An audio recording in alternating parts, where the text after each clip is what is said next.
जब ये कहा कि भैया हमको चाहिए तेरो ये ही चौकीदार,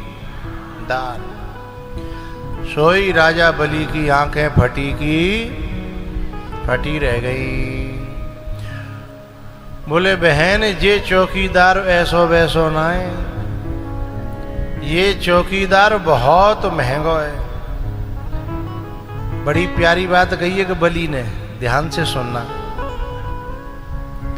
बलि ने कहा कि बहन जी और तुम सब कछु ले जाओ, पर जा चौकीदार के बिना अब मेरो काम नहीं चलेगो। तो लक्ष्मी जी मन ही मन बोली तेरो तो नेकात चलियो जागो, पर मेरो तो बिल्कुल नहीं चलेगो। जब काफी देर बहस भई तब बलि ने कही एक काम करो, पूरा तो नहीं दूंगा पर आधो आधो कर लो। तो चौकीदार पीछे थे बोलो मैं छीछा ले दर मत करियो, आधे आधे में पता ना कहां ते काटा पीटी हो। लक्ष्मी जी बोली कि आधो आधो कैसे होगा। तब भगवान उसने बलि ने कहा कि आधा आधा ऐसे हो जाएगा, 6 महीना तुम्हारे यहाँ और 6 महीना मेरे यहाँ, जैसे तैसे जाके सौदा पट्यो हैं भैया।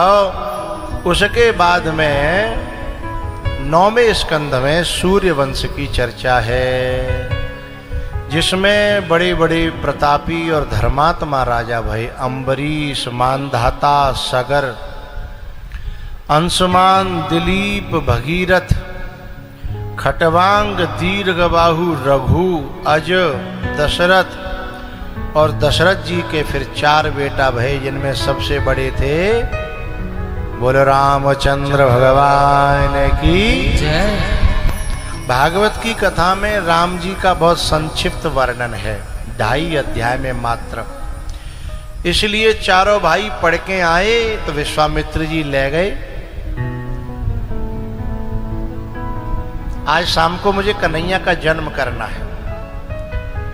तो जब राम जी का विश्वामित्र जी मांग करके ले गए तो क्या हुआ कि ताड़का सुबाहु मारीच को यथोपचार करके जनकपुर में, और बड़े बड़े राजा महाराजा आए, काऊ पे बात नहीं बनी। तब फिर विश्वामित्र जी ने राम जी से कहा उठो राम उठो राम भंजहु भव चापा, मेटहु तात जनक परितापा।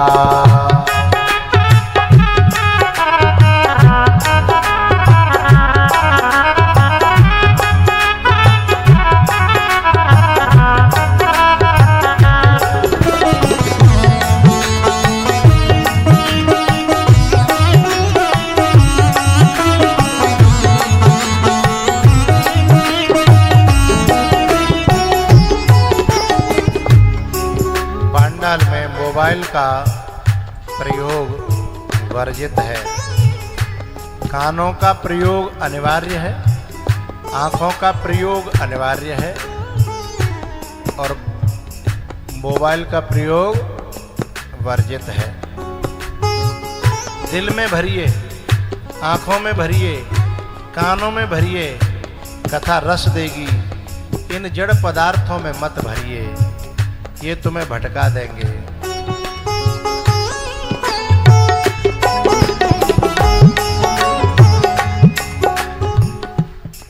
ये भैया कान आप घर पे रख के आए हैं क्या? नारियल वालों के साथ में आए हो इसलिए यहाँ बैठे हो। हमारे कहने के बावजूद भी तुम्हारा मोबाइल चालू है। अभी हम बीच में खड़े कर दें तुम्हें तो कैसा लगेगा?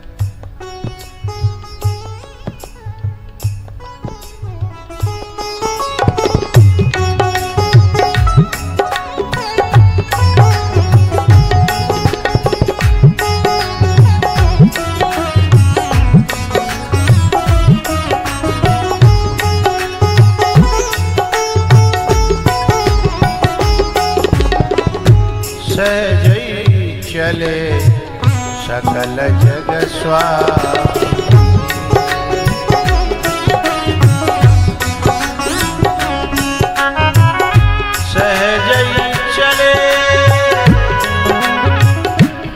सहज का मतलब है जिसमें बनावट नहीं है, दिखावा नहीं है, प्रदर्शन नहीं है, जैसे कि तैसे।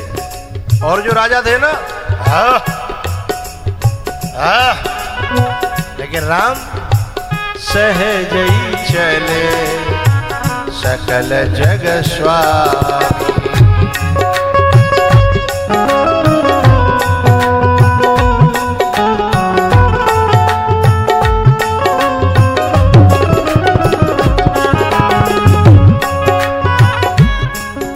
जगत में जितने भी साधक हैं उनके लिए ये एक रास्ता है। शिव का धनुष यानी अहंकार को वही तोड़ पाएगा जो सहज हो जाएगा। जिसमें बनावट है, दिखावट है, प्रदर्शन है, उनसे ये धनुष टूटने वाला नहीं है।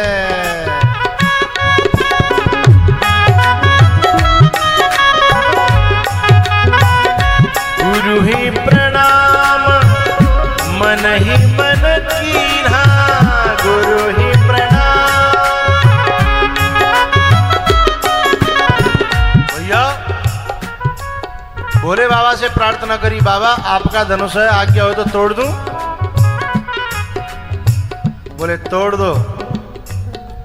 आपके और जानकी के बीच में आ रहा है ना, जो भक्त और भगवान के बीच में आए उसे तोड़ देना चाहिए, चाहे धनुष हो चाहे आदमी। गुरु और शिष्य के बीच में दीवार बनता हो, दरार बनता हो, उसे तोड़ देना चाहिए, चाहे धनुष हो चाहे बोलो आदमी। बोलो तो करो।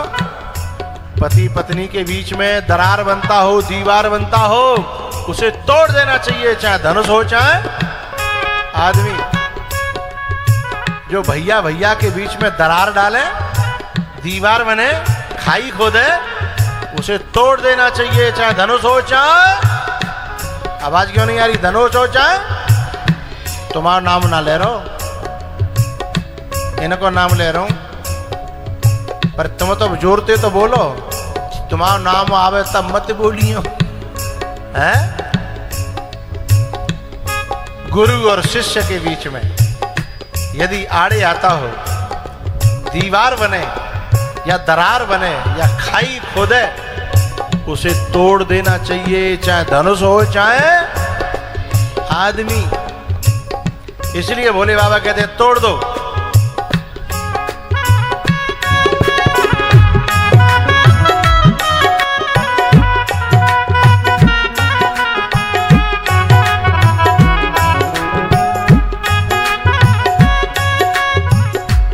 अब जो राम जी जा रहे थे तो लोग हंसी उड़ा रहे। क्या कह रहे? ए भैया जिन्हें को सो तोरे को हटिया हटिया रास्ता दे दो, हटो हटो हटो। अरे भैया बड़े बड़े मुछंदर नहीं तोड़ पाए जी, तोरे को देखो। मजाक उड़ाने लगे। अच्छे मार्ग पे पांव धरोगे तो सबसे पहले मजाक उड़ेगी। हटिया भैया भगत जी आ रहे हैं, देखो भगतानी जा रही हैं, कथा सुनवे हैं। अब हम तो जिन्हीं के पांव से लटक जाएंगे हैं। लोग व्यंग करेंगे, लोग हंसी उड़ाएंगे हैं, लेकिन उनकी ओर देखना नहीं, उनकी सुनना नहीं। राम जी ने काहू की नहीं सुनी, सीधे सीधे धनुष की ओर। साधक वो है जो अपने लक्ष्य की ओर बढ़ता चला जाए हैं। यदि कोई रूपवास को होता कि बनिया को धौलपुर का या क्षेत्र को होता तो क्या करता? बोले धनुष है बाद में देखूंगा, पहले जाकी चौंचे तोड़ू। ज्यादा चौंच चल रही है तेरी, मैं तो जो कुछ होगा सो लाख 2 लाख लग जागो के समय हैं। पर जाए ऐसा कर दूंगो कि अब चौंच का बहू चलेगी नहीं। ऐसे लोग मंजिल पे नहीं पहुंच पाते। मंजिल पे कौन पहुंचते हैं? हम गिरते उठते पड़ते जब आगे निकल गए और हंसी उड़ाने वालों के चेहरे उतर गए।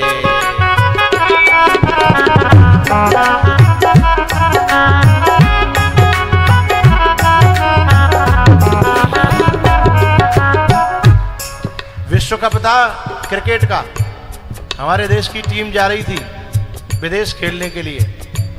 हमारे देश के सबसे बेहतर खिलाड़ी थे उस समय सचिन तेंदुलकर। उनसे पूछा आप क्या कहना चाहते हो, मीडिया वालों ने, क्या लक्ष्य है तुम्हारा, क्या करके दिखाओगे? सचिन ने बड़ी प्यारी बात कही, बोले मैं मुंह से नहीं बोलता, अपने आप पता चल जाएगा, जब मेरा बल्ला बोलेगा ना सब दुनिया चिल्लाएगी, फिर मुझे बताने की जरूरत नहीं पड़ेगी। जब व्यक्ति के लक्ष्य पे पहुंचने के बाद अपने आप दुनिया में शोर होता है ना, वह सच्चा शोर होता है। पहले से क्या कहना, इसलिए हम मंजिल पर पहुंचे। राम जी की हंसी उड़ाने वाले हंसी उड़ाते रहे, वे हंसी में ही रह गए। राम जी ने इतने में कहा करो, लेत चढ़ावत खेचत गाढ़े और काउन लखा। ए भैया जी पैडवा कहाँ सो रहो, ध्यान कहाँ है तुम्हारे? तो हम पे निगाह होनी चाहिए। इधर कौन है जिनको कोई है यार? हम कितनी देर से इशारा कर रहे हैं? लेत इसको बता दिया करो। सब लोग हंसी उड़ाने लगे और हंसी उड़ाते समय हंसी उड़ाने में साधक अपना काम बना लेता है। इधर हंसी उड़ती रही और भगवान ने लेत चढ़ावत खेचत गाड़े और काउन लखा देख सवर गाड़े।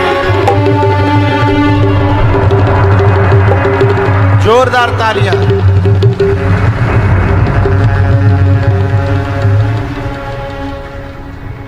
एक बात बताऊं, सबने ताली बजाई ना है, पर चौना बजाई जीव मुझे पता है, क्योंकि कछु लोग ऐसे फुकेल आए कि काऊ को ब्याह हेरो बिना की आग लग जाते हैं, चाहे वो ब्याह राम जी को ही क्यों ना हो। अभी ताली कैसे बज जाएंगे जिन्हें की आग लग रही है? भाई ताली तो वे बजाएंगे जिन्हें दूसरे को भलो हो तो वह दिखे तो खुशी होता है ना? ताली तो वे बजाएंगे ना। अब जो फुकेला है वे कैसे ताली बजाएंगे? तो वे फुकेला मैंने हवाल ध्यान लगा के देखो तो जब अहिला में कम ना आए, कम से कम 30-40% लोगों ने ताली नहीं बजाई। तो मैं समझ गया को फुकेलन की यहाँ खूब बड़ी फौज है, नहीं तो गड़गड़ाहट हो जानी चाहिए थी। जब राम जी ने धनुष तोड़ा है तो माला आने वाली है, गड़गड़ाहट हो जानी चाहिए थी, लेकिन नहीं भाई। तो पहले जा क्षेत्र में चुगला कम आता है, फुकेला कम आता है। अब तो यदि खुद पे पार नहीं पड़ रहे हो तो गांव-गांव ऐसे चुगल होते हैं जिनको कभी कभी बानगी दी जाती, बानगी नहीं सुपारी दी जाती है। एक के छोरा के दिखवैया आएंगे और बगलवार बड़ो फुकेलाओ। अब बापे तो शादी टूट नहीं पा रही, तो वो गांव में एक आदमी बड़ो तगड़ो चुगल खोर रहे नामी, बा के पास गए, भैया फलाने के छोरा के ब्याह देखे वारे आए हैं, तोड़वा सकत हो? बोले गारंटी दे। बोले पैसा लगेंगे। बोले कितने लोगों, मद्दा के जमाने की बात, माने कि रुपया लूंगा 50 है, आज के 5000 से ऊपर है गए 50। बोले 50 ही दूंगा, पति उत्तरवा दे। बोले ठीक है। सोचे बाबूजी गए, सो छोरी वारे के तरफ ते छोराए देखवे के लिए आए। तो वहां में कछु माताएं भी थी, कछु पुरुष भी थे, लल्लुए देखवे आए। तो बिन की दावत बैठी और जिस चुगल चलेगो जाने बिनते कछु नहीं कही। घी परस पहले घी बूरो चलतो, घी बूरो बूरे में घी, तो वो जो है घी परसत भयो सागर में थे घी परसत भयो जा रहो और कह रहो हे भगवान तो मैंने हमारे लाला की खूब सुनी और जाको ब्याह भयो जा रहा है, मैं बड़ो खुश हूँ। पर भगवान एक काम और कर दियो मेरी प्रार्थना ते, ब्याह तो है ही रोए पर जा लाला की मिर्गी और ठीक है जा दे दो बूरे में घी। अब जो देखवे आई काई और आई कहीं बिन को हलक में ही अटक्यो रह गो। घी भीतर नहीं जाए, बूरो भीतर नहीं जाए कि अब का होगो। बे सागरे मई धर के तुरंत आ गए कि दे 50 रुपया है। बोले अभी कैसे दे दूं?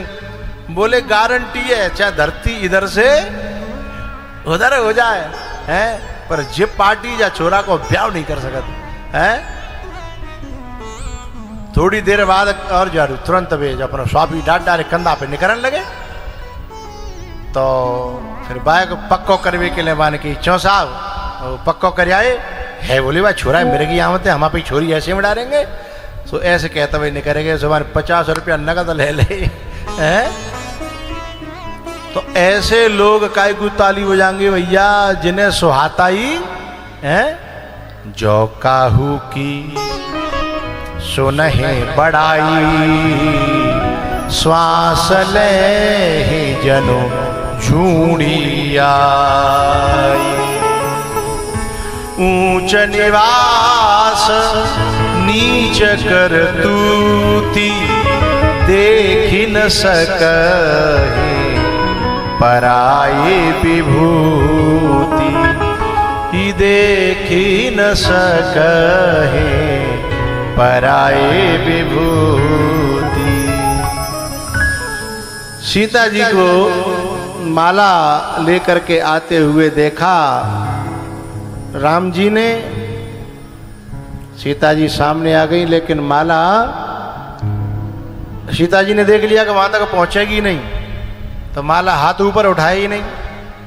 अब राम जी सिर झुकाए नहीं, माला वहां तक पहुंचे नहीं, तो क्या होगा। तब सीता जी की मैया ने एक भजन के माध्यम से इशारो करो। जो कि जाओ कौशल्या जी के लाल, लली मेरी छोटी सी।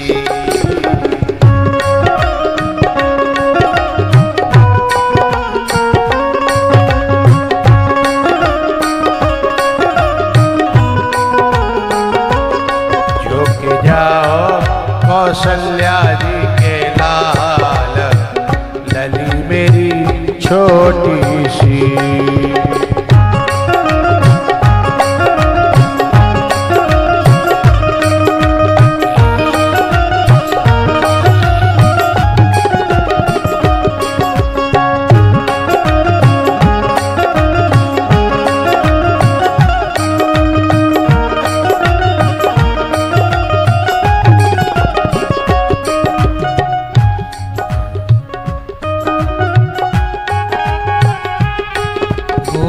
छोटी सी हाँ बारी सी, छोटी सी हाँ बारी सी। झुक जाओ कौशल्या जी के लाल, लली मेरी छोटी सी।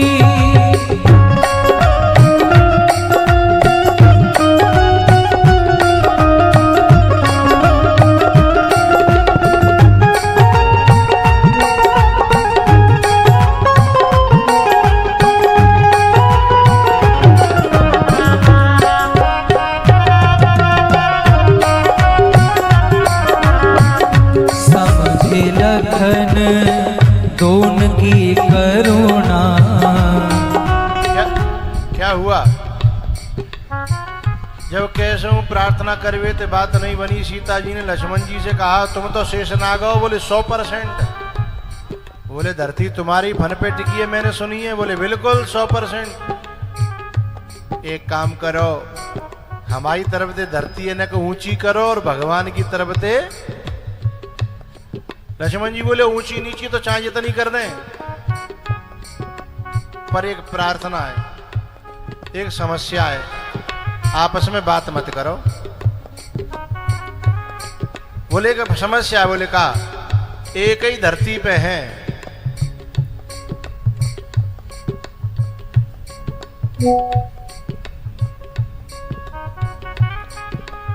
तुम हो तो एक ही धरती पे। ऊंची करेंगे तो दोनों ऊंचे होंगे, नीची करेंगे तो। अब दोनों के बीच में ते दरार पड़े, दोनों के बीच में ते दरार पड़े और एक ऊंचे हो पर एक नीच तभी तो होगा। लेकिन मैं उन लोगों में से नहीं हूं कि अभी तो मिलाप पूरा हुआ नहीं है पहले ही दरार डाल दूं। मैं तो दरारों को मिटाने वाला हूं। मैं दरार डालने वालों में से मैं कैसे दरार डाल सकता हूं? तो बोले कोई उपाय है? बोले हाँ दूसरा उपाय है। बोले करो तो। तब लक्ष्मण जी आए, सीधे जाके राम जी के पावन में गिर पड़े। समझे लखन तो उनकी करुणा,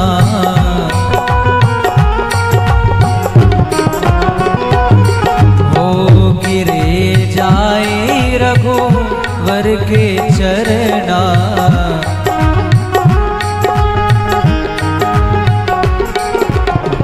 वो मुस्कावे दीन दयाल लली मेरी छोटी सी।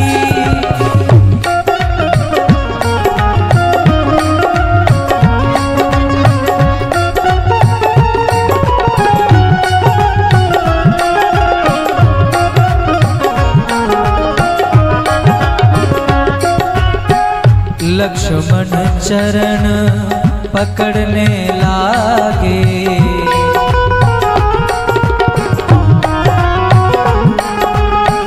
लक्ष्मण चरण पकड़ने लागे। झुक कर राम उठावन लागे।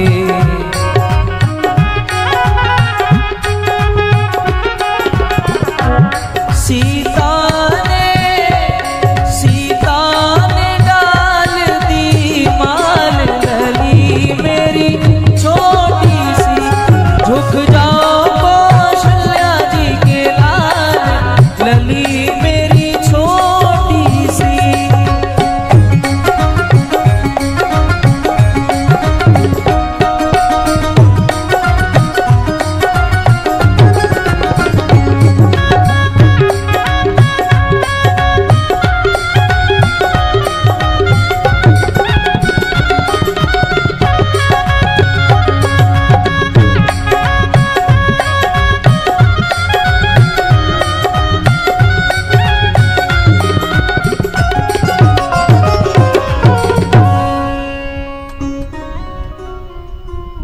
इस प्रकार से राम जी का विवाह हुआ, बारात आई और सीता जी की विदाई होने लगी। सीता जी की मैया ने अपनी बेटी को समझाया। वैसे बताऊं, बहुत सी बेटी ऐसी होती हैं इतनी समझदार, इतनी शीलवान कि उल्टे माँ को समझाती हैं। उनमें से सीता जी भी हैं। सच्ची बेटी वो है माँ और बाप की जिस बेटी पे कभी भी माँ बाप को निगरानी न रखनी पड़े, उसके ऊपर पहरे न लगाने पड़े। ऐसी बेटी जिस घर में पैदा होती है वह घर धन्य हो जाता है, और जिस घर में बहू बन के जाती है वह घर भी धन्य हो जाता है। सीता जी ने अपनी मैया को समझाया। पहले माँ कहती है, बेटा सासु ससुर गुरु सेवा करे हो, पति रुख लखे आयसु अनुसरे हो। सासु ससुर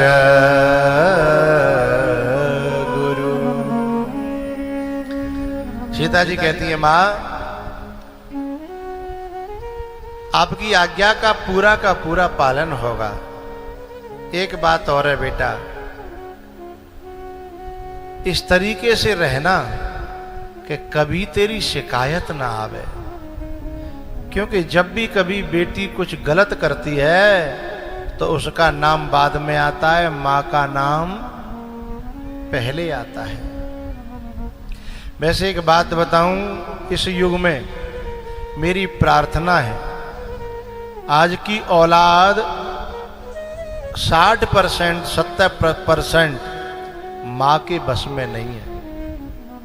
इसलिए कभी कुछ गलत होता है तो उसी माँ का नाम मत लेना। माँ तो बेचारी बहुत कोशिश करती है, पर पानी सिर से ऊपर जाता है। क्योंकि माँ बेचारी बिना पढ़ी लिखी और छोरी पढ़ी लिखी। माँ बेचारी मोबाइल में नहीं जाने और छोरी मोबाइल की मास्टर है। माँ तो बेचारी पुराने जमाने की और छोरी एक्सपर्ट है। ऐसे में यदि छोरी गलत मार्ग पे जा रही है तो उसमें माँ को मत कोसिएगा।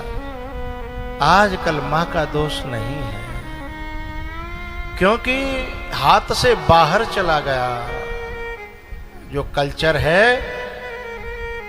लेकिन सीता जी की माँ कहती है बेटा ऐसा करना, कभी शिकायत ना आवे। क्योंकि माँ सच्ची माताएं होती हैं, खानदानी, वे यही बातें डरपत रहते हैं, कहूँ कोई शिकायत ना आवे, कहूँ कोई शिकायत ना आवे। सीता जी का उत्तर तो सुनिए, क्या कहती हैं? मैया अयोध्या से मेरी लाश तो आ सकती है पर शिकायत नहीं आएगी, ये मेरा वादा है। यदि मैं तेरी बेटी हूं और तू मेरी मां है। सीता जी रो पड़ी हैं अपनी सखियों की याद करके, अपने पिताजी की याद करके। मेरे भारत में जो सच्ची बेटियां होती हैं ना, वो अपने माँ बाप से बहुत प्यार करती हैं। कुलच्छनी की तो कछु कहबो ना, वो तो काऊ की सगी नहीं है, जहां भागे जा रही है मऊ की सगी नहीं है, काऊ न मऊ से भागेगी। लेकिन जो सच्ची बेटियां होती हैं वो कभी भी गलत मार्ग पर ये सोच के पांव नहीं बढ़ाती कि मेरा बाप शर्म के मारे मर जागो। मेरी माँ रो रो के जान दे देगी। मेरी माँ मुझे बहुत प्यार करती है, उसका चेहरा दिमाग में रहता है। सच्ची बेटी की ये पहचान है। पता है, बेटी एक घर में हो तो बाप भूखा नहीं मरेगा, प्यासा नहीं रहेगा। बेटा चार डोले हो, बेटी एक भी घर है तो घर बिखरे भर नहीं रहेगा, सेट रहेगा। बेटा चार बने रहे। सीता जी ने कहा कि मैया मैं तो जा रही हूं, मेरे पिताजी का ध्यान रखना। जब ते मैं बड़ी भई तो पूरी सेवा मैंने पिताजी की संभाल रही। बहुत सी बच्चियां नेक बड़ी होते कि हम पूरे घर संभाल लेते, फिर भाई को नाम रहता सबकी जबान पे है लाली बेटा है, बात बात पे, और सारे घर को संभाल लेती है। जो यहां घर को संभालना सीख जाती है वही बेटी जा करके वहां घर को संभाल सकती है। और जाने न्या नहीं संभाले, जाने न्या संभाले वो नहीं सीखो तो वहां क्या करेगी? हैं? सीता जी अपनी सखियों से लिपट करके रो पड़ी कि बहन अब पता नहीं हमारा तुम्हारा मिलन कब होगा। हैं? एक बात बताऊं, ये बेटी प्रेम की मूर्ति होती है। अपने पिताजी को, अपने भैया को जब विदा होती है ना, उस दिन पता चलता है प्रेम कितना था, कितनी सेवा करती थी। उस दिन पूरा परिवार रोता है। कोई कोई बेटी का तो खानदान रोता है, कोई कोई बेटी के लिए पूरा गांव रोता है उसके स्वभाव के कारण है।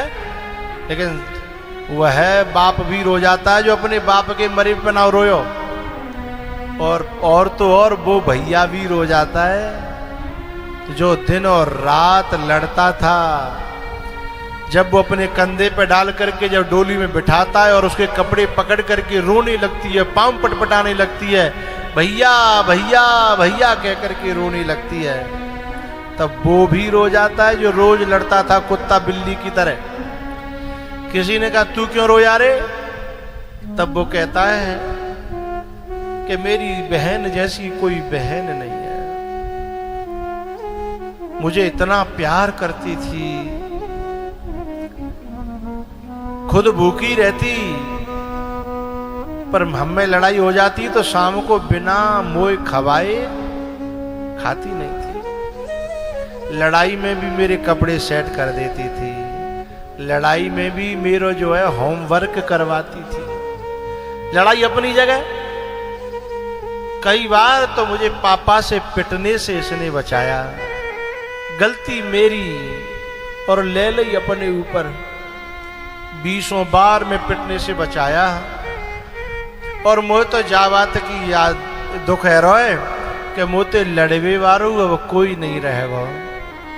मेरी लड़वे की हुड़क होती तो जैते लड़ ले तो।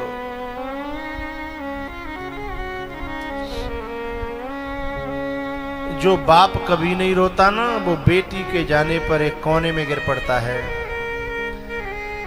और कहता है कि भैया मुझे कोई बोलो मत।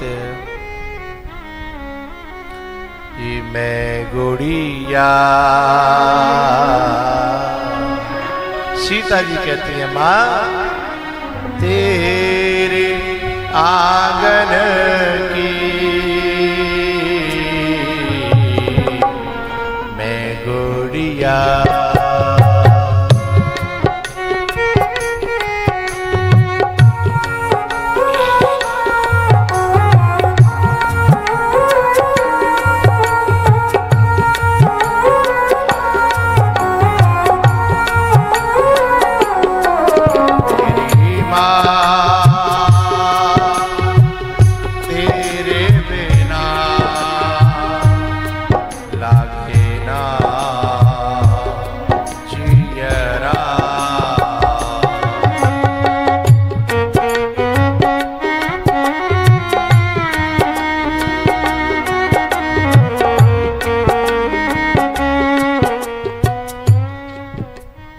जगह की बात मैं आपको बता रहा हूं कि एक गांव में एक नट आया, रात भर उसने नटनी नचाई।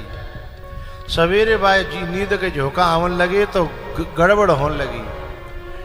बा घर में एक बेटी थी जिसको एक लड़का परेशान कर रहा था, अपनी ओर खींचने की कोशिश कर रहा था, कभी नस काटता, ब्लैकमेल कर रहा था। लेकिन वो बेटी अपने माँ बाप से बहुत प्यार करती थी, वो अपने माँ बाप के साथ धोखा नहीं कर सकती थी, लेकिन परेशान बहुत थी, वो भी इतना इमोशनल कर रहा था। रात में कहा भयो, सवेरे के पैर पे वो छत पे थी, वह खेले देख रही और नट ने एक दोहा गाया कि बहुत गई थोड़ी रही थोड़ी बीती जा, ताल भंग मत होइयो नहीं कोले दागो लग जा। ये वाक्य कहा तो नटनी से था, लेकिन लगा उस बेटी के दिल में और वो रो पड़ी और उतर के अपने बाप के पास आई, कलेजा से लिपट गई। पापा पापा। बोले हाँ। बोले पापा जा नट के पास जाओ और ले जी मुंह पे एक सोने की चीज है, जस नट दे के आओ और मेरी तरफ से जाके पांव छीओ। ये भगवान है भगवान। बोले बेटा काई को रो रही है, बात का है का बात? बोले बाद में बताऊंगी। उसने कहा पापा मैं गलत मार्ग पर जाने वाली थी, मैं बहुत मजबूर कर दी थी किसी ने, लेकिन जहाँ नट ने आकर के मेरी आंख खोल दी है। ये तुम्हारे लिए भगवान है, क्योंकि यदि मैं चली गई होती तो तुम जा घर में और जा गांव में जीवे लायक, इसलिए जाओ मेरी तरफ से प्रणाम करो। सोई बाप रो पड़ा, बेटा बहुत गई थोड़ी रही थोड़ी बीती जा, ताल भंग मत होइयो नहीं कोले दागो लगे जाए, ताल भंग मत होई नहीं कोले दागो लगे जाए, ताल भंग मत होई। मैं गुड़िया तेरे आंगन की, मैं गुड़िया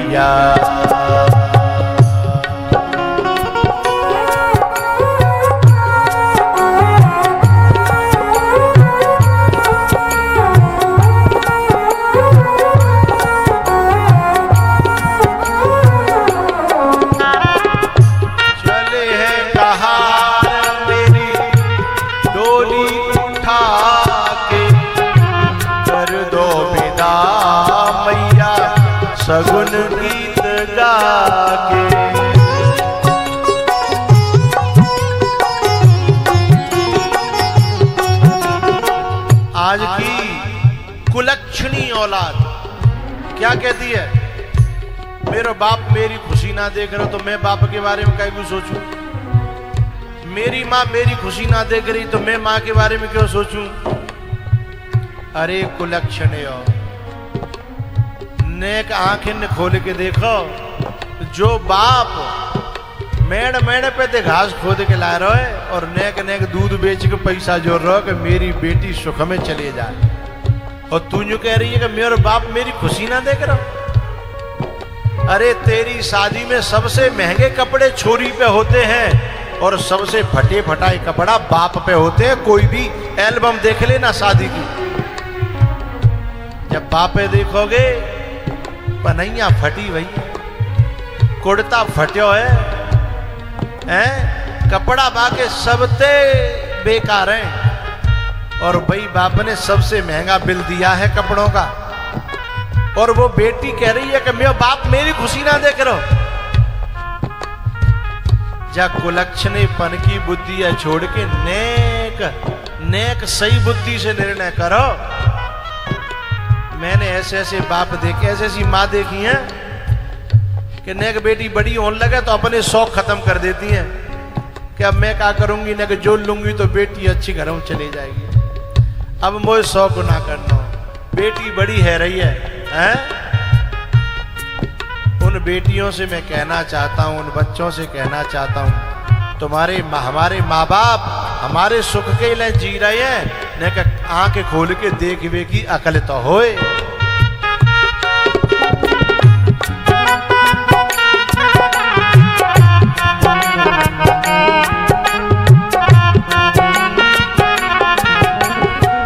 याद न आए मैया, याद न आए मैया, याद न आए तेरे लालन की। मैं गुड़िया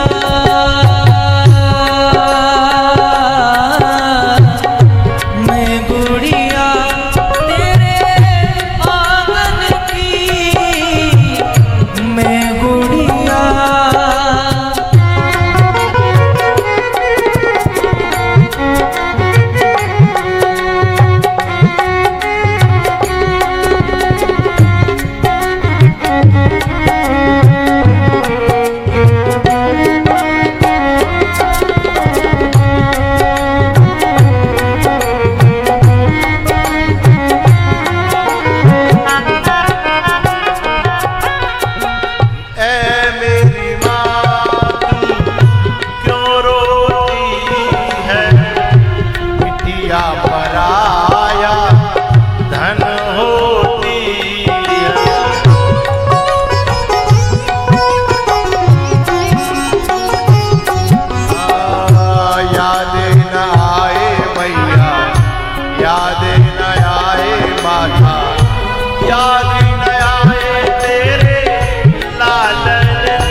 घास का तिनका जोड़ता है बाप, एक एक रुपया जोड़ता है बाप, फटी पन्हैया पहनता है, फटा कुर्ता पहनता है और बच्ची के लिए जोड़ता है।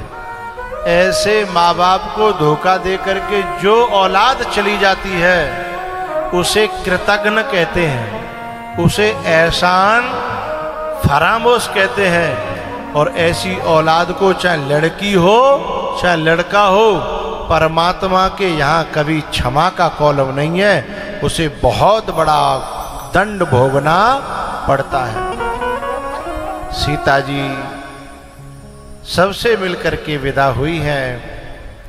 अयोध्या में दशरथ जी महाराज ने तीनों रानियों को इकट्ठा करके कहा कि बधू लड़किनी पर घर आई, राखियो नयन पलक की नाई, राखियो नयन पलक की नाई।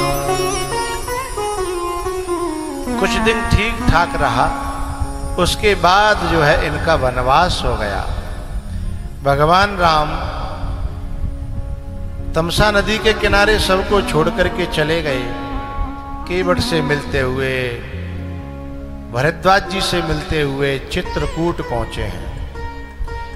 इधर जो है भरत जी महाराज ने आकर के संस्कार किया दशरथ जी का, और राम जी को मनाने के लिए कहाँ गए? चित्रकूट। वहां कई सभाएं हुई, जनक जी भी आ गए। निर्णय ये हुआ कि भरत मैं 14 साल बाद आऊंगा, तब तक मेरा ही राज्य समझ करके तू उसे संभाल ले, मैं लौट करके ले लूंगा। बोले ठीक है। ये निर्णय हो गया। भगवान से कहा भरत जी ने कि मुझे कुछ ऐसा चिन्ह दे दो कि जिसमें मैं आपको देख पाऊं। तो जो खड़ाऊं थी ना, वह भरत जी को प्रदान करी, और उन खड़ाऊओं को सिर पे धर के भरत जी लाए हैं। और कहाँ धर दी खड़ाऊं? गद्दी पे। और स्वयं कुटिया बना ली कहाँ? नंदीग्राम में। इधर चित्रकूट पे कछुदना तो भगवान रहे, वहां जयंत ने खटपट कर दी, और भगवान ने सोचा कि जहां हो खटपट वहां से चलो झटपट। चित्रकूट का त्याग कर दिया, पंचवटी पहुंचे ऋषि मुनियों से मिलते हुए। वहां पे आ गई एक लंका से विदेशी नारी। बोली विदेशी क्यों कह रहा हूं? क्योंकि जो बिना भैया के, बिना बाप के, अपने ले ही अपनो आदमी खोजत फिरे, वो देसी नहीं हो सकती। बोलो बोलो, विदेशी ही होगी। अच्छा, पहले वो दंडकारण्य में जंगल में खोज रही थी, बस सूर्पनखा की नेक नेक बहन भतीजी कछु रह गई हैं हमारे देश में। बोले जैसे वो जंगल में अपने आप अपनो आदमी खोज रही, ऐसे आज की भी कुछ बच्चियां जिन्हें विदेश की हवा लग गई है, वे भी जंगल में अपने आप ही खोज रही हैं, बिना भैया के, बिना बाप के। लेकिन जंगल बदल गया है। पहले बिन जंगल में देख रही, आजकल वे दूसरे जंगल घर ही में आ गए। जंगल नेट के माध्यम से, जिनके अलग अलग नाम हैं, उन पे खोज चालू है। बाद में फिर माँ बाप को बताया जाता है। तो मैं उनको उन सूर्पनखा की ही बहन भतीजी ही मानता हूँ। लेकिन हमारे यहाँ की जो बच्चियाँ हैं, वे तो अपने शादी की चर्चा सुनती भी नहीं है। मम्मी बात करे, बोले मम्मी मेरे सामने मत करो, तुम जानो तुम्हारो। क्योंकि मेरी माँ मेरे बुरे के बारे में तो सोच ही नहीं सकती, मेरा बाप मेरे दुख के बारे में तो बोलो बोलो सोच भी नहीं सकता। कभी कभी मैंने देखा है कि जिसकी माँ नहीं है या बाप नहीं है, वह क्या कहती है, मेरे मामा थोड़े मर गए हैं, मेरो चाचा थोड़े मर गए, मेरो बाप ही तो ना, मेरो चाचा ही मेरो बाप है, मेरो मामा ही मेरो बाप है, और जहां डाल देंगे वहां जिंदगी काट दूंगी। ये भारत की बेटी की पहचान है।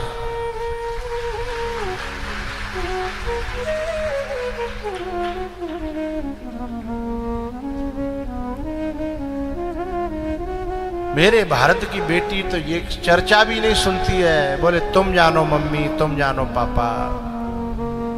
हैं? शूर्पनखा आई है और क्या कहती है राम जी से कि तुम सम पुरुषन मोह सम नारी, यह संयोग विधि रचा विचारी। मन माना कछु तुम ही निहारी। राम जी ने कहा कि बड़ी बेशर्म है, बताओ, अपने मोहते ही अपने ब्याह की बात कर रही है। अरे हमारे यहाँ तो कोई चाचा ताऊ देख ब्याह मत है।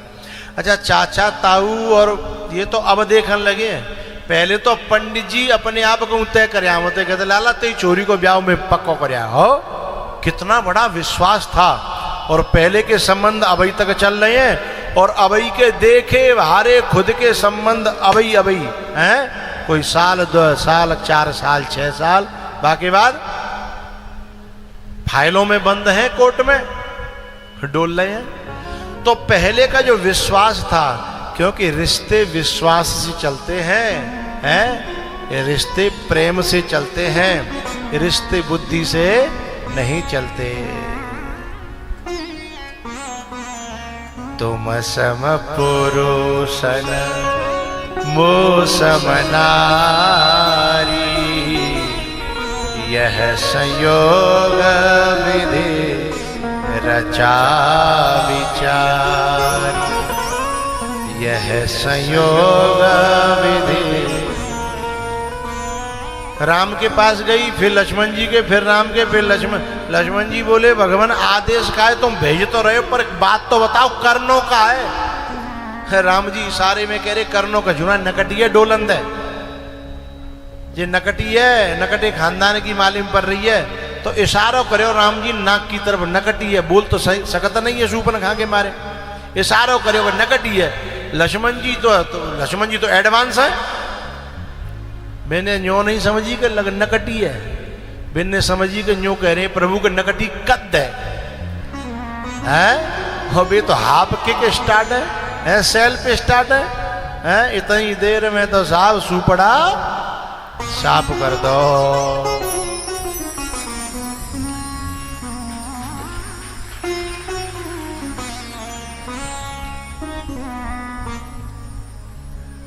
सीता जी, राम जी और लक्ष्मण जी पंचवटी पे सत्संग कर रहे थे। राम जी कथा सुना रहे, लक्ष्मण जी और सीता जी कथा सुन रहे थे। तो कथा में आकर के विघ्न डाल दिया सूपनखा ने, इसलिए सूपनखा की नाक कट गई। एक बात मैंने पहले बताई लंच दे कि जो अच्छे काम में विघ्न डालते हैं, या तो भगवान उन्हें एक आंख वाला कर देते हैं, या फिर बिना नाक वाला कर देते हैं। अब ये अपने ऊपर है, कौन है का होनो, अपनो देख लियो। हाँ, नकटो होनो होए तो बिगन डालियो, एक आंख को होनो होए तो बिगन डाल दियो। यानी जो कथा में बिगन डालता उसकी नाक कटती है, और जो माँ बाप और गुरु की आज्ञा का उल्लंघन करता है उसकी भी नाक कटती है, और जो दूध में पानी मिलाती हैं उनकी भी नाक। ये 3 काम। दूधिया बड़े खुश रह रहे होंगे, हैं? एक जो है मनिया की माता जी थी, बिना पानी मिलाए बिना चैन ही नहीं, पर तो चाय मिला में 100 ग्राम। बाको आदमी धर्मात्मा वो भाई रोज कहते हो कि जब पानी ते का हैरो है, कछुना हैरो, बेईमानी कर रही है, अपना जमीर बिक रहा है। वो नहीं माने, बोली सुनो जा जीवे रोज रोज मत चलाओ करो, तुम्हें पानी बुरो लग रहा हो मिलाए वो, तुम्हें पैसे बुरे लग रहे हैं तो ठीक है, पानी के पैसा मैं अलग धरूंगी, मेरे काम आएंगे, देखो मैं कैसी नरक में चली जाऊंगी, ठीक है। बोली भगवान ना मानी थी राजी अकल, पर ये बात मुझे अच्छी ना लग रही। अब पानी मिलाओ करे, पानी के पैसा अलग धर लो करे, सब भाई के जो जोर के माने 2000 रुपया कर ले बा जमाने में। अब 2000 रुपया कर ले, सोई बोली कि चलो सैया खूं, बोले का, बोले वो सोनी चांदी वाले सेठ जी नहीं है, हैं वो ज्वेलर्स वाले, बोले चलो बिना पे कछु बनवाला में आज आए ना आए, हैं? हाँ, जिन्हें हम कम जानते हैं बिना ही जानते हैं। अब छोटे हों चाहे बड़े हों, जो धर्म के काम में ज्यादा आंगे जाएंगे वे तो निगाह में आएंगे, हैं? वो जो कब को छठे चवारे मुँह दिखाएंगे बेका याद आएंगे हमें, हैं? हाँ, तो चलो ज्वेलर्स पे कचूने के बनवाला में सोने को। बोले ठीक है। सुबह ने एक सोने को जो है पहले माता पहनती थी फूल सो नाक में, अब तो राजस्थान में तो अभी भी पहनती है ऐसो मोटो सो सोने को फूल सो नाक में। यहाँ काऊ के हतो है का? यहाँ काऊ के नहीं होगा, सब मुंह जैसी है यहाँ तो बैसी। तो एक मोटो सो फूल सो बनवायो। अब वो बने को 15 से कोई बचे 5 से, तो अब बोली सुनो लल्लू के पापा, वो पे 500 रुपया बचे, चलो ने कहा बुरी कमाई है तो न पुण्य धर्म कर ले जो पचावे के लिए, चलो गंगा जी ना आया, सब जा रहे हैं, सोमवती मावस परी है। तो लल्लू के पापा बोले चलो कुछ धर्म कर्म कर रही है तो गंगा जी नहावे चल दे दोनों जने। अब गंगा जी नहावे गए तो कहा भयो, गंगा जी में जब वो नहा रही तो कछुआ की नजर पड़ी बा लौंग पे, बा फूल पे, बा ने समझी कि जो खावे को चमकनो चमकनो सामान। अब वो नीचे डुबकी लगा रही, बेर बेर कछुआ आवे जब तक ऊपर निकल आवे। अब वो बाहर आदमी तो 4 डुबकी लगा के बाहर का ठाड़ो है, बोले भागमान अब चले, बहुत नहले है, बोले पानी को पैसा है खूब नहाऊंगी, मैंने कमायो है? वो बेचारो बैठ गो। अब जे डुबकी पे डुबकी लगावे, सो बड़ो सो कछुआ आयो तो वो फूल तो गयो सो गयो, संग में ना के नोच लेगो। अब जैसे ही वो बाहर निकली, ताली बजा दो करो जोरते हैं।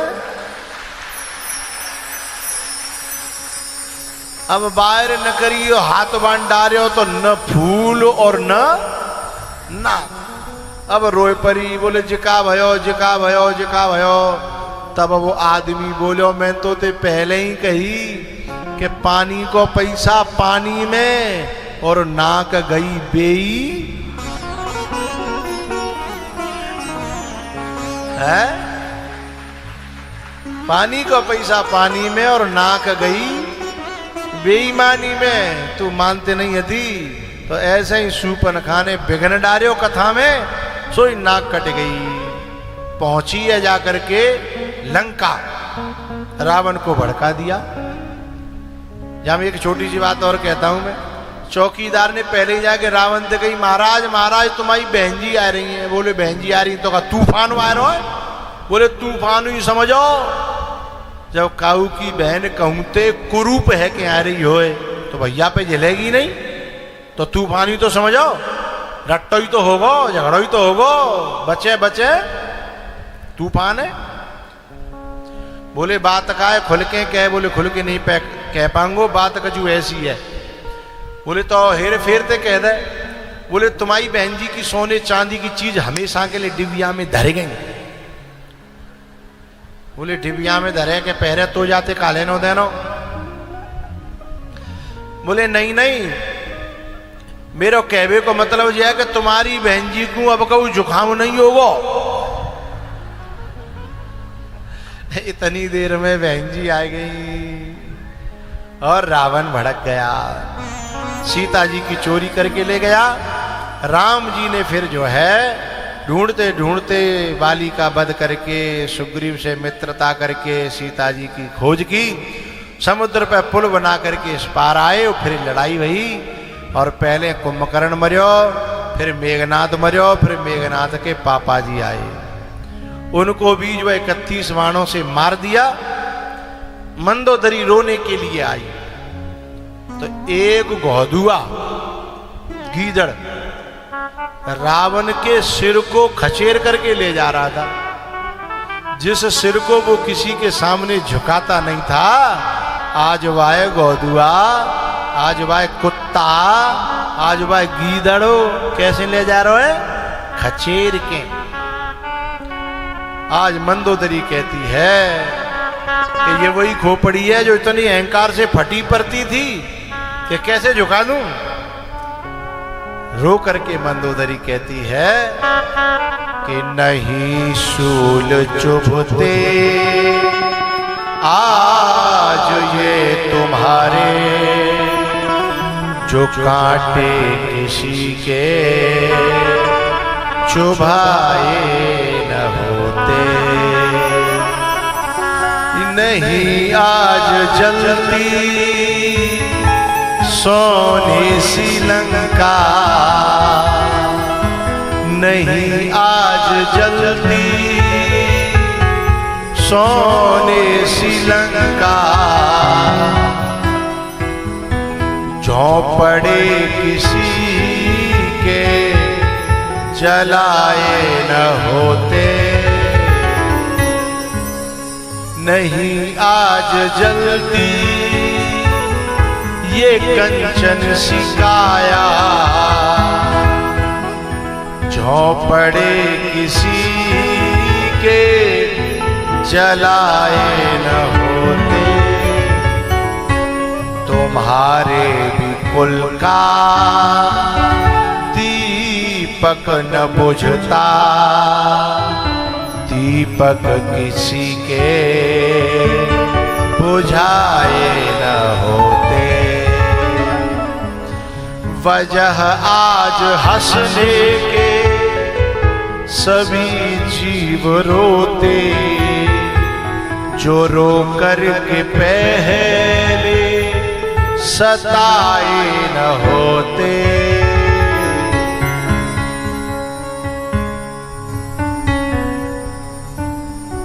रो करके मंदोदरी कहती है कि आज तुम्हारा ये बुरा हाल इसलिए हो रहा है क्योंकि तुमने सारी दुनिया को सताया था। राम विमुख असहाल तुम्हारा, और रहा न को कुल। बोलो करो, रोवनिहारा 1 लाख पूत, 1.25 लाख नाती, और तारावन घर दिया नवाती। क्यों? राम विमुख असहाल तुम्हारा, रहा न को कुल रोवने हारा। मंदोदरी जैसे ही राम जी के पास में गई, थोड़ा सा राम जी शाम को बैठे हैं सभी के साथ में, अचानक से एक नारी की परछाई जब पड़ी, छाया पड़ी, तो राम जी एकदम खड़े होकर के पीछे हट गए। बोले कौन कौन? किसी ने बताया ये रावण की घर से मंदोदरी है। राम जी ने हाथ जोड़ करके प्रणाम किया। माँ, मैं इनको मारना नहीं चाहता था। मैंने तो पहले हनुमान भेजा, फिर मैंने अंगद भेजा, इन्हें कितना समझवाने की कोशिश की, लेकिन जब ये नहीं माने तो मुझे मजबूरी में बाण उठाना, मैं आपका अपराधी हूं। मंदोदरी ने कहा नहीं नहीं नहीं राम, आपने 1% भी अनुचित नहीं किया। इन्हें तो बहुत पहले मर जाना चाहिए था। इतने दिन ये जिए, ये तो आपकी करुणा और कृपा है। बोले मैं आपसे शिकायत करते नहीं आई। बोले तो मैं तो ये देखने आई हूं, जिसके मारे धरती हलती थी, आज वो धरती में पड़ा कैसा लग रहा है। और मैं ये देखने आई हूं जिसका बेटा इंद्रजीत, जिसका भाई कुंभकर्ण, और जो स्वयं लोकांतरों पर राज करने वाला, जिसका काल पाटी से बंधा था, ऐसे को किसी बनवासी ने कैसे मार दिया। उस बनवासी में ऐसा क्या है, मैं वो देखने आई थी। बोले मैं क्या सेवा करूं? बोले नहीं नहीं मैंने देख लिया, मैंने देख लिया। बोले मां आपने क्या देख लिया? रावण कह रहे हैं, वो राम कह रहे हैं। तो मंदोदरी कहती है राम, मैंने देख लिया कि एक मेरा पति था, हजारों नारियां सेवा में होने के बावजूद भी उसकी नीयत नहीं भरी, उसका मन नहीं भरा। वह फिर भी जो है एक कुत्ता की तरह चुरा करके पराई नारी का हरण करके ले आया। 1-2 नहीं, हजारों नारियां होने के बावजूद भी है। और एक तुम हो राम, कि मेरी परछाई पड़ी तो आप हड़बड़ा करके एकदम पीछे हटके खड़े हो गए। मैं समझ गई कि तुम्हारे अंदर बल कहां से आया और ये इतना बड़ा योद्धा निर्बल कैसे हो गया, मेरी समझ में आ गया।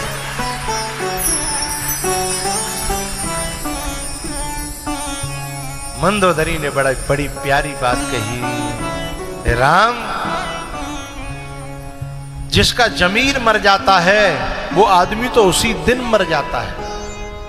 मेरे पति का जमीर मर गया था जिस दिन जिस माता जानकी का हरण करने गया था, उस दिन जिसके मारे धरती कांप रही थी वो खुद कांप रहा था उस दिन।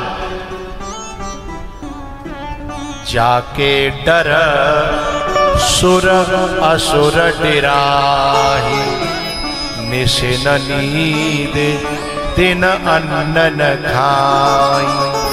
ईसो दस शीस स्वान की नाई।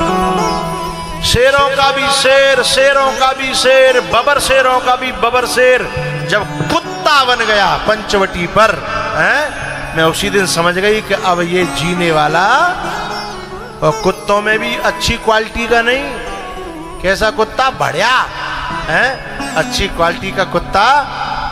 रोटी डाल दो वहीं बैठ करके सूंघेगा फिर खाएगा, हैं? और बढ़िया होगा तो जो रोटी लेके भागे होगो वहां बैठे खा लेगा, हैं? सवाल ही नहीं है साहब। अच्छा फिर कहूं दबक के खाए के आ जाए तो भी वो निश्चिंत होकर के नहीं सोएगा। नहीं कहूं काऊ ने लात फटफटा दी ना, भाई समझे ऐसी लगेगी कि मौत आ गई, क्योंकि चोरी करके खाने वाला कभी निर्भय नहीं हो सकता, उसका जमीर मर जाता है। ये दशानन जिस समय पंचवटी गया था, सो दस शीस स्वान की नाई। इत उत चितय चला बढ़िया।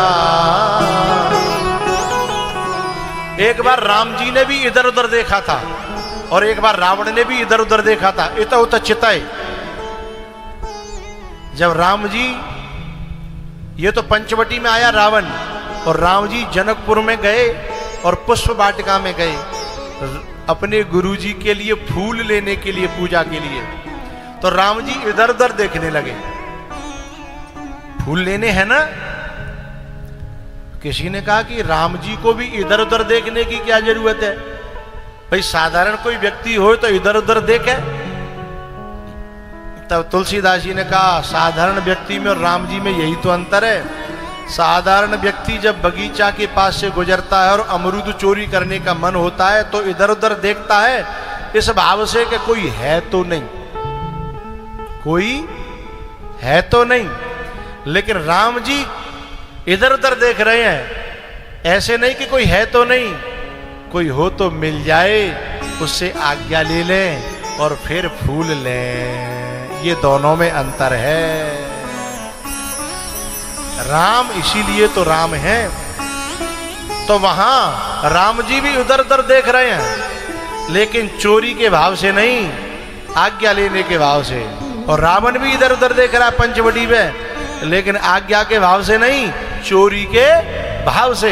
यही राम और रावण में अंतर है।